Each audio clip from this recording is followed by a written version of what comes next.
बोलो जय श्री राम। जय श्री राम। जय श्री कृष्णा। जय श्री राम। बोलो जय श्री राम। जय श्री राम मिलेगा तभी प्रसाद मिलेगा। जय श्री राम।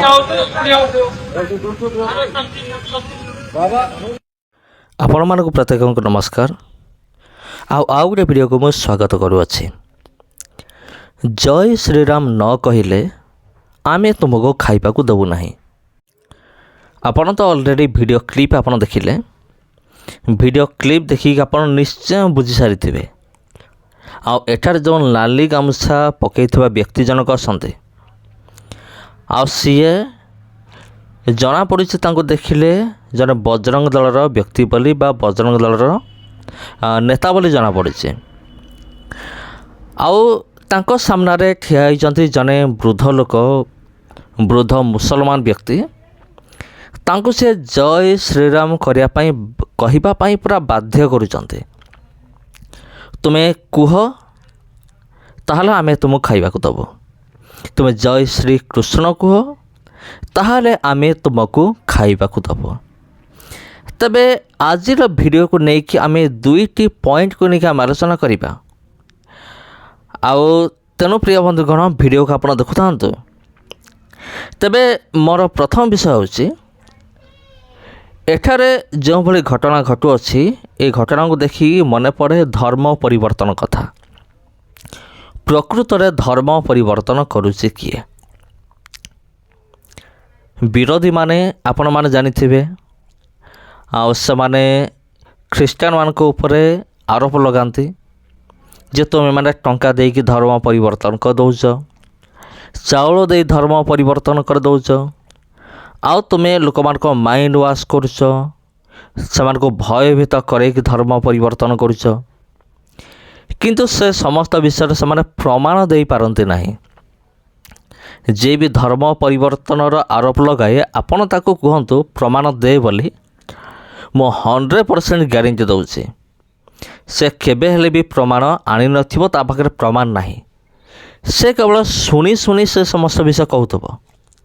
ତାକୁ କିଏ ଜଣେ କହିଥିଲା, ପୁଣି ଆଉ ଜଣେ କିଏ ତାକୁ କହିଥିଲା। ଏମିତି କେବଳ ଏଇଟା ଗୋଟେ ମିଥ୍ୟା ଗୁଜବ, ଯେଉଁଟାକି ବିରୋଧୀମାନେ ଶୁଣି ଶୁଣି ସେମାନେ ଆମ ଉପରେ ଦୋଷ ଆରୋପ ଲଗାନ୍ତି ଯେ ତୁମେମାନେ ଧର୍ମ ପରିବର୍ତ୍ତନ କରୁଛ।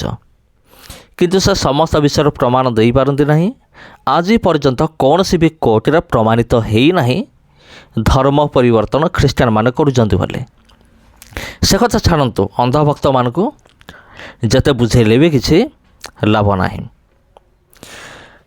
ତେବେ ଧର୍ମ ପରିବର୍ତ୍ତନର ପ୍ରମାଣ ତ ନାହିଁ। ଆମର ଯେଉଁ ଖ୍ରୀଷ୍ଟିଆନ ଭାଇ ଭଉଣୀମାନେ ଅଛନ୍ତି, ସେମାନେ ଧର୍ମ ପରିବର୍ତ୍ତନ କରୁଛନ୍ତି ବୋଲି ଖ୍ରୀଷ୍ଟିଆନ ବିରୋଧୀମାନଙ୍କ ପାଖରେ କୌଣସି ପ୍ରମାଣ ନାହିଁ।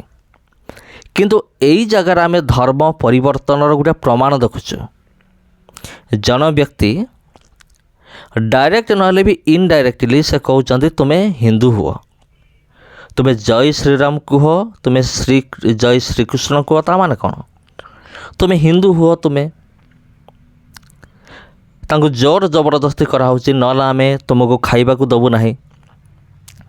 ତେବେ ଏଇ ପଏଣ୍ଟକୁ ମନେ ରଖନ୍ତୁ, ଆଉ ଏ ଭିଡ଼ିଓକୁ ସେଭ୍ କରି ରଖନ୍ତୁ। ଆଗାମୀ ଦିନମାନଙ୍କରେ ଆପଣ ଏଇ ଭିଡ଼ିଓ କ୍ଲିପ୍ ଆପଣ ଦେଖାଇ ପାରିବେ ବିରୋଧୀମାନଙ୍କୁ, ଦେଖ ଧର୍ମ ପରିବର୍ତ୍ତନ ଆମେ ନୁହେଁ, ଧର୍ମ ପରିବର୍ତ୍ତନ ତୁମେମାନେ ସବୁ କରୁଛ। ଏମିତି ଜୋର ଜବରଦସ୍ତ, ମାନେ ଜୟ ଶ୍ରୀରାମ ଜୟ ଶ୍ରୀକୃଷ୍ଣ କହିଲେ ହିଁ ତୁମକୁ ଖାଇବାକୁ ମିଳିବ, ନହେଲେ ତୁମକୁ ଖାଇବାକୁ ମିଳିବ ନାହିଁ। ପ୍ରିୟ ବନ୍ଧୁଗଣ, ଏଇ ଭିଡ଼ିଓ କ୍ଲିପ୍ ସିନା କ୍ୟାମେରା ସାମ୍ନାକୁ ଆସିଲା ବୋଲି ଆମେ ପାଇଲୁ, କିନ୍ତୁ କ୍ୟାମେରା ପଛରେ ଏମିତି ଆହୁରି କ'ଣ ନ ହେଉଥିବ ଟିକେ ଚିନ୍ତା କରନ୍ତୁ। ତେବେ ଧର୍ମ ପରିବର୍ତ୍ତନ କରୁଛି କିଏ? ଏଇଭଳି ବଜରଙ୍ଗ ଦଳର ଲୋକମାନେ, RSS ମାନେ, ଖ୍ରୀଷ୍ଟିଆନ ବିରୋଧୀମାନେ, ସେମାନେ ଖ୍ରୀଷ୍ଟିଆନ ଲୋକମାନଙ୍କୁ, ମୁସଲମାନ ଲୋକମାନଙ୍କୁ ଡରେଇ ଧମକେଇକି ସେମାନଙ୍କୁ ପୁଣି ଥରେ ହିନ୍ଦୁ କରିଦେଉଛନ୍ତି। ୟାକୁ କୁହାଯାଏ ଧର୍ମ ପରିବର୍ତ୍ତନ। ଆଉ ଏହାର ପ୍ରମାଣ ମଧ୍ୟ ଅଛି।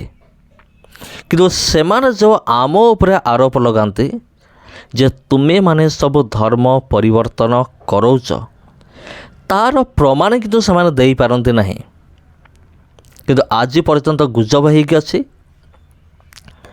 ଆଉ ଏମାନଙ୍କର ଭାଗ୍ୟ ବି ଭଲ, କାରଣ ଭାରତବର୍ଷରେ ହିନ୍ଦୁ ଜନସଂଖ୍ୟା ହେଉଛି ଅଧିକ, ସେଥିପାଇଁ ଏମାନଙ୍କର ଭାଗ୍ୟ ଭଲ। ନହେଲେ ଏମାନଙ୍କର ଅବସ୍ଥା କ'ଣ ହେଇଥାନ୍ତା ସେଇଟା ମୁଁ ବି ଜାଣେ ନାହିଁ।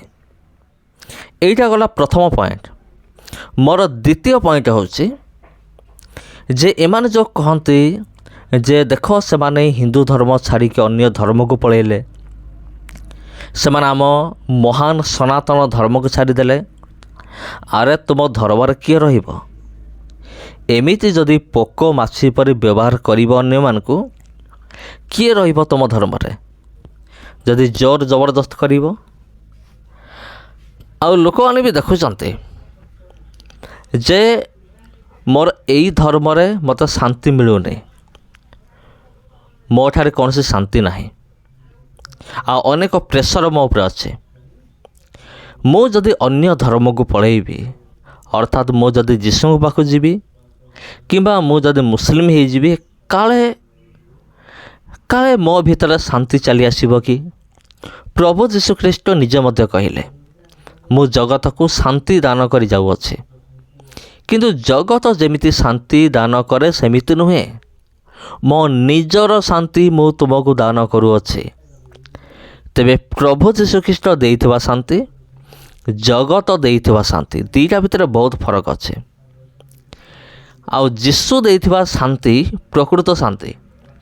ସେଥିପାଇଁ ଜଣେ ଯେତେବେଳେ ପ୍ରଭୁ ଯୀଶୁଙ୍କ ପାଖକୁ ଆସେ, ପ୍ରାର୍ଥନାରେ ବସେ, ଯେତେବେଳେ ସେ ଅନୁଭବ କରେ ହଁ ଦୁନିଆର ପ୍ରକୃତ ଶାନ୍ତି ଯୀଶୁଙ୍କ ଠାରେ ହିଁ ଅଛି, ସେତେବେଳେ ସେ କ'ଣ କରେ? ତା'ର ସବୁକିଛି ପରିତ୍ୟାଗ କରିକି ସେ ପ୍ରଭୁ ଯୀଶୁଙ୍କୁ ସେ ଗ୍ରହଣ କରେ, ତାଙ୍କ ପଛରେ ଆସେ।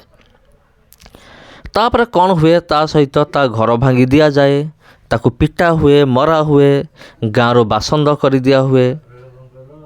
ତଥାପି ସେ ଯୀଶୁଙ୍କୁ ସେ ଛାଡ଼େ ନାହିଁ, କାରଣ ପ୍ରକୃତ ଶାନ୍ତିକୁ ସେ ଅନୁଭବ କରେ। ଯଦି ତୁମେମାନେ ଚାହୁଁଛ ଆମ ଧର୍ମ ଛାଡ଼ିକି ଲୋକମାନେ ନ ଯାଆନ୍ତୁ, ତେବେ ତୁମେ ଏମିତି ସବୁ ଅମାନବୀୟ କାର୍ଯ୍ୟଗୁଡ଼ିକ କାହିଁକି କରୁଛ? ତା'ର ଜବାବ ମୋତେ ଟିକେ ଦିଅ। ଯଦି ତୁମେମାନେ ଚାହୁଁଛ ଆମ ଧର୍ମ ହେଉଛି ମହାନ, ଆମ ଧର୍ମ ଛାଡ଼ିକି ମାନେ ଅନ୍ୟ ଧର୍ମକୁ ଲୋକମାନେ ନ ଯାଆନ୍ତୁ, ତେବେ ତୁମେମାନେ ଏମିତି ସବୁ ଘୃଣାଜନକ ମାନେ ଅପରାଧୀମୂଳକ କାର୍ଯ୍ୟ ସବୁ କାହିଁକି କରୁଛ? ଯେ ଜୟ ଶ୍ରୀରାମ ନ କହିଲେ ଖାଇବାକୁ ଦେବୁନି, ଜୟ ଶ୍ରୀକୃଷ୍ଣ ନ କହିଲେ ଖାଇବାକୁ ଦେବୁନି। ଧର୍ମ ହେଉଛି ଜବରଦସ୍ତ ନୁହେଁ, ଧର୍ମ ହେଉଛି ବ୍ୟକ୍ତିଗତ ଅଧିକାର, ମୋର ପର୍ସନାଲ୍ ଚଏସ୍, ମୋର ବ୍ୟକ୍ତିଗତ ପସନ୍ଦ। ମୁଁ ଚାହିଁଲେ ହିନ୍ଦୁ ହେବି, ଚାହିଁଲେ ମୁସଲିମ ହେବି, ଚାହିଁଲେ ବୁଦ୍ଧିଷ୍ଟ ହେବି, ସେଟା ମୋର ଇଚ୍ଛା। ମୋତେ କେହି ବାଧ୍ୟ କରିପାରିବେନି ତୁମେ ଜୟ ଶ୍ରୀରାମ କୁହ, ଜୟ ଶ୍ରୀକୃଷ୍ଣ କୁହ, ଏମିତି କେହି ବାଧ୍ୟ କରିପାରିବେ ନାହିଁ, ମୋ ନିଜର ଚଏସ୍। ଯଦି ଏ ବୃଦ୍ଧ ବ୍ୟକ୍ତି ଜଣକ ତାଙ୍କର ପ୍ରକୃତରେ ଶ୍ରୀରାମ ଏବଂ ଶ୍ରୀକୃଷ୍ଣଙ୍କ ପ୍ରତି ଭକ୍ତି ଥିବ ନା, ତେବେ ତାଙ୍କୁ ଆଉ ବାଧ୍ୟ କରିବାକୁ ପଡ଼ିବ ନାହିଁ ଯେ ତୁମେ କୁହ ବୋଲି। ସେ ଅଟୋମେଟିକ୍ ତାଙ୍କ ପାଟିରୁ ବାହାରିବ ଜୟ ଶ୍ରୀରାମ, ଜୟ ଶ୍ରୀକୃଷ୍ଣ। ନମସ୍କାର ପ୍ରିୟ ବନ୍ଧୁଗଣ, ଭିଡ଼ିଓ ଭଲ ଲାଗିଥିଲେ ସେୟାର କରନ୍ତୁ, ଚ୍ୟାନେଲକୁ ସବସ୍କ୍ରାଇବ୍ କରନ୍ତୁ। ଧନ୍ୟବାଦ।